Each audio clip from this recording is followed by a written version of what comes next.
朱傑哥啊，我好多朋友都收咗樓啦，但係佢哋對裝修無從下手喎，可唔可以大概俾啲概念俾佢哋啊？其實我之前都拍咗好多裝修嘅短片嘅，咁但係都係聚焦喺某啲環節去講解嘅。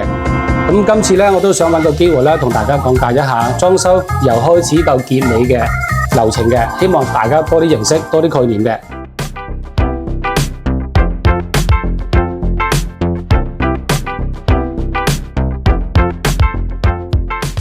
好多朋友咧收咗樓之後，對裝修咧係毫無概念嘅，唔知點樣入手進行嘅。咁啊，今次咧我就借住3個方面去講解一下嘅。第一樣嘢咧就係根據你嘅 budget，點樣揾適合你嘅模式去進行嘅。咁第二樣嘢咧就係工程上邊嘅流程嘅編排點樣嘅。第三樣嘢咧就係工程嘅時間又係點樣去預算嘅。首先你要對呢個裝修行程有所了解先啦。如果最近你有朋友裝修過嘅話咧，你可以上佢屋企參觀一下嘅。咁你會了解佢嘅budget預算啦，做到啲咩嘢出嚟啦。咁第二樣嘢咧就係了解下佢嘅裝修師傅嘅手工啊、工藝做成點樣啦。如果好嘅話咧，你可以去佢公司參考下嘅。咁其二嘅話咧，你可以揾多幾間裝修公司或者裝修師傅去了解嘅。咁啊，攞多幾份報價，咁同呢啲裝修公司或者裝修師傅嘅話咧，傾多咗偈嘅話咧，你會認識多咗嘅。價錢上邊你又了解咗嘅。咁你以後咧做一個選擇嘅比對嘅話咧，就相對地容易又多噶啦。喺預算上邊咧，我都有3個建議嘅。第一種咧就係有充足嘅預算啦。咁你可以揾一間設計公司咧，就全面交俾佢去統籌規劃嘅。你只需要話俾佢聽，你要啲咩嘢風格、咩設計或者咩材料嘅，佢係全部幫你統籌，咁啊搞掂晒佢啦。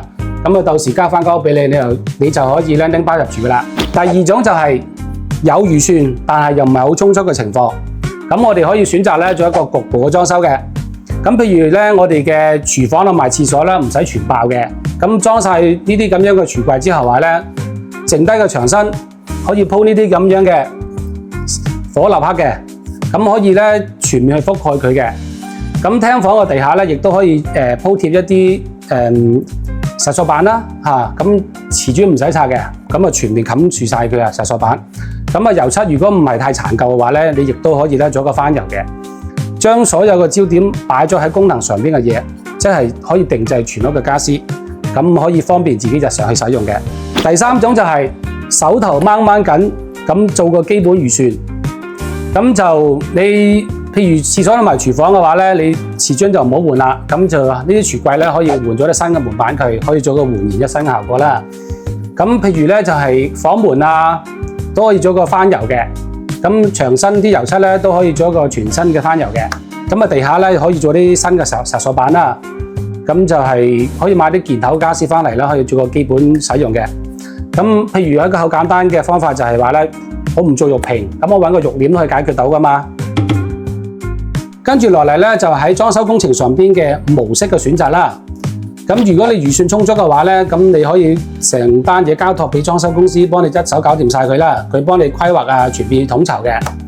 咁第二種咧就係你可以咧直接判俾嗰啲師傅去做嘅，咁即係外判俾佢啦。咁但係咧你要對裝修上邊咧個營師會多啲先得，咁你識得監理住佢哋，或者睇下佢做得好唔好啊咁樣咯。咁呢種咧就你判俾佢做咧，佢可以向佢問責嘅。佢做得唔好嘅話咧，可以叫佢翻手去做嘅。咁第三種嘅話咧，就係直接揾師傅去打工啦。咁就係好多業主咧，佢揾師傅做嘢嘅，咁佢可以自己參與埋一份嘅。咁有時落手落腳嘅話咧，去執頭執尾啊咁樣啦，咁可以慳翻多啲人工啦。咁但係要記住喎，佢如果做得唔好嘅話咧，你揾佢翻手做嘅話咧，你都要俾多啲人工嘅喎。喺買建材上邊咧，我都係有3個方向嘅。咁第一個方向咧就係去一啲比較城市啲嘅地方啦，咁佢係比較多元素啲嘅，乜都有嘅。咁第二個方向咧就係揾一啲偏少少嘅地方嘅。咁譬如啲建材倉啦，佢係比較多元素啲嘅，咩品種都有嘅。咁性價比一定係最高噶啦。咁第三個方向咧就係北上消費嘅。咁其實咧就係一啲比較小型啲嘅嘢。燈飾啊，或者係啲五金掛件嘅，其實我唔反對嘅。咁譬如話咧，瓷磚啊、潔具啊，或者係一啲馬桶啊咁樣啦，比較重型啲嘅嘢咧，其實等於咧隔山買牛。咁出咗問題嘅話咧，其實冇批文咧係上唔翻去嘅。咁只可以一個地方，就係都電區啦，仲要俾一筆搬運費添。前期嘅準備工作已經做起咗啦，咁到後邊嘅工程啟動啦。我哋就用一個500尺嘅單位咧做分享嘅。咁第一個工作入場嘅咧就係清拆工程啦。你預佢咧就係2至3個工作天度啦。咁跟住到水電嘅入場嘅。水電一般情況咧都係會做2個星期左右嘅。你預佢2個星期啦。咁跟住咧就如果有鋁窗換嘅話咧，就鋁窗做1個星期嘅。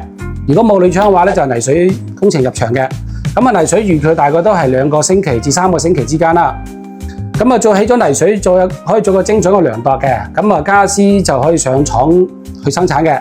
一般係3個星期就可以咧就送上單位嗰度嘅。咁期間咧個現場咧可以交俾油漆師傅去進行嘅。一般油漆咧都係3個星期咧就會做起㗎啦。咁跟住咧就家私送上現場嗰度，木器工程入場啦。咁木器咧睇下你做多做少嘅。咁一般情況咧係1個星期至2個星期安裝嘅。咁再打後咧就係嗰個執手尾同埋個別上嘅嘢安裝嘅，你預佢大概都係10日左右啦。咁跟住咧校咗清潔之後咧，就可以交俾我哋啲業主朋友啦。咁最後要分享嘅咧就係保養期啦。咁一般裝修公司嘅保養期咧係1年嘅，1年內咧係做一個免費嘅保養嘅。咁好似我哋咁樣啦，過咗1年咧，有陣時咧都會幫佢咧上去整翻好嘅。咁如果係判頭嘅話咧，判嚟做嘅話咧，佢嘅保養期咧，你可以同佢傾嘅，有啲可能1年啦，或者係半年嘅。咁如果直接揾師傅打工嘅話咧，基本上係冇保養嘅。無論你用咩模式進行都好，或者你自裝都得。如果你邊一個環節或者邊個工序唔清楚嘅話咧，你可以睇翻個往期嘅視頻嘅，講得比較聚焦一啲嘅。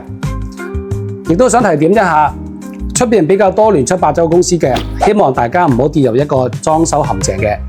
亦都衷心祝大家裝出一個理想嘅家居嘅。我係 Jacky，想要裝修冇煩惱，記住留意我 channel。